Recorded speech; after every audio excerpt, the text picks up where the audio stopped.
Welcome back to Chetty and LYCAN'S Horror Party Massacre. Me and John are going to do this one separately because he still has to make his list, and I was excited about mine, so I wanted to do mine myself. This is the top 5 of characters that should not have died in movies, horror movies. My number 5, and I don't really have a reason, it's just his death bothered me. Both in the book and in the movie.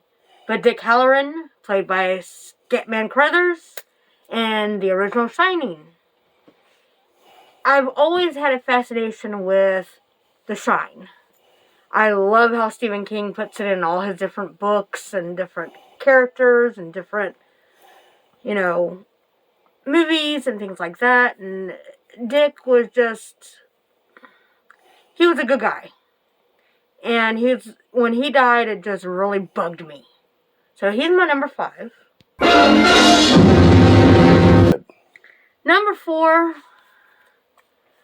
and I played around with number 4 and number 3 because they're both from the same franchise, and I love both these characters equally. But number 4, Nancy Thompson, played by Heather Langenkamp, from part 3. And the way that it was done, she thought she was seeing her daddy. And she basically got stabbed in the back by her daddy. Because it was, Freddy Krueger. But her death was senseless. There was no reason for her to be dead. I mean, she's the main heroine in the franchise. You don't kill your main girl in the franchise. You don't do that. Why'd you do that? That was a horrible idea.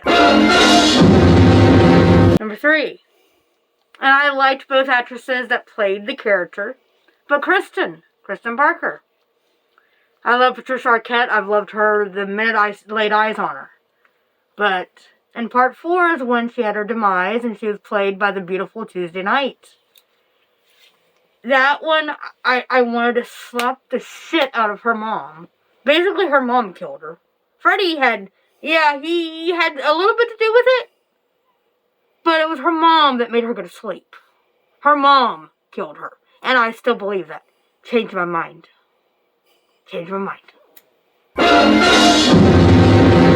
Number 2. I didn't like it in the book. Didn't like it in the movie. Eddie Casbrack. Played my beloved Dennis Christopher.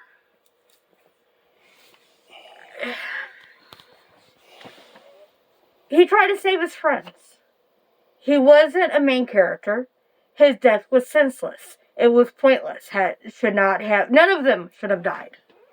But him specifically, he shouldn't have died. I don't know why they killed him off. I don't know why they killed him off the way they killed him off. And he loved all his friends. And I loved the movie part of it because he was a virgin. Because the only people that he ever loved his whole life was his friends. And he's not going to sleep with them. Although the book, we all know what happened in the book. We all know that people look at Stephen King like he's a little weird. But I have one honorable mention. One. And I know I'm going to butcher the last name. But Daniel Robitaille. He fell in love. And it shows that we're racist. And we'll always be racist people. He fell in love with a white woman. Oh, heaven forbid. Heaven forbid a black man falls in love with a white woman. But played by our amazing horror icon, Tony Todd. Tony Todd will forever be Candyman to me. Forever. I don't care how many times you remake it. How many times you had to put another character in his place. It is Tony Todd's character. Love him. He's not a villain in my eyes because it was revenge. Because they killed him. And I think she ended up committing suicide, so he lost his child, if I'm remembering correctly. So, but then later on, he had a great grandchild. So maybe not. I don't know. I just know I didn't like his death. I thought it was wrong, and it just shows how evil that the world really is. Just too much evil, too much hate, too much judgmental. I mean, the way the world is, if you fall in love, that's wonderful. Who are we to say this is wrong? We're not that powerful to judge somebody. So, that's my honorable mention. Number 1. And this has a funny story. Most of you probably did not consider this horror. But to me, it was horror because, number 1, it's Stephen King. I went and saw this in the theater. Never finished it in the theater. I finished it years and years and years and years later. Because I went out and played Area 51 for the next hour and a half while my parents watched the rest of the movie. John Coffey from The Green Mile, played by the late and beloved Michael Clarke. Oh God, what's his last name? Duncan. He, for one, he was innocent. For 2, another based on the color. For 3, he gave himself to make everybody healthy.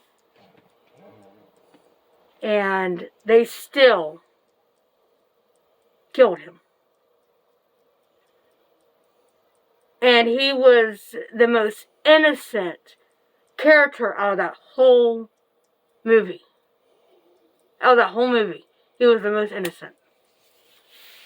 There's a lot of fucked up shit in that movie that I could say, and I could talk about it for hours. That guy that looks like a witch version of Skeet. Oh my God. Oh my God. That whole scene of the messed up, botched electrocution. That's when I walked out. I said, screw this shit. I was already upset because of the little mouse. Because you guys know how I am about my animals. That sealed the deal. I'm done. And I left. My softy ass left the building and went and played Area 51. So those are my top 5. Do you agree? Do you disagree?